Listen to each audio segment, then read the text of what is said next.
If you've opened a PowerPoint file and seen a font not available error, don't worry. In this video, I'm going to show you how to fix it quickly and make sure your presentation looks correct again. This is a really useful fix if a presentation was created on another computer, shared by a teammate, or saved using a font that isn't installed on your device. By the end of this tutorial, you'll know how to replace the missing font, how to embed fonts so the problem doesn't come back, and how to check whether the issue is only on your computer. If this video helps, please hit the like button and subscribe for more simple software tutorials.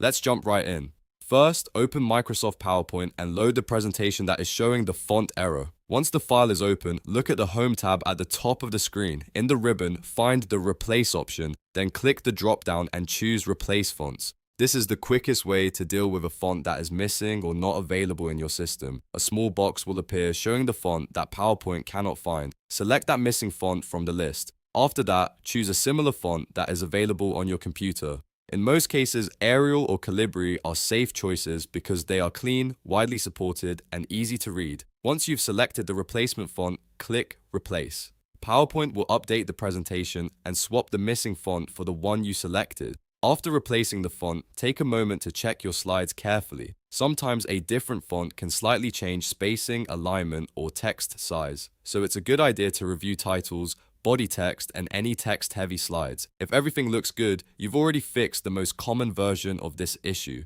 Now let's make sure this doesn't happen again in the future. The next step is to enable font embedding. This is especially helpful if you share presentations with other people or open them on different computers. To do this, click File, then go to Options.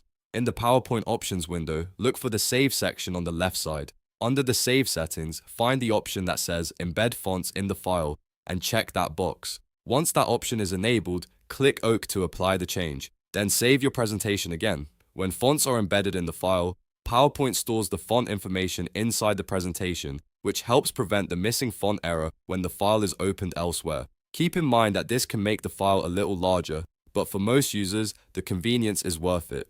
If you're still not sure whether the problem is with the file or your own computer, there's one more simple test you can try.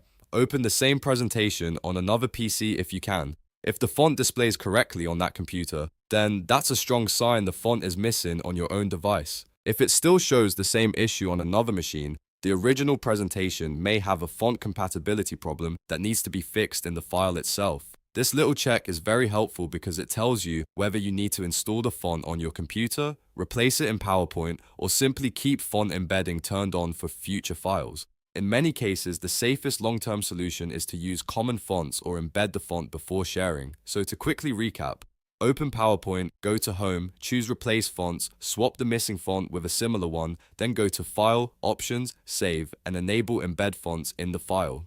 Finally, if needed, test the presentation on another PC to confirm whether the font issue is local to your machine. That's the easiest way to handle a PowerPoint font not available error without wasting time. If this tutorial saved you time, make sure to like the video, subscribe to the channel, and turn on notifications so you don't miss more helpful PowerPoint tips. Thanks for watching, and I'll see you in the next video.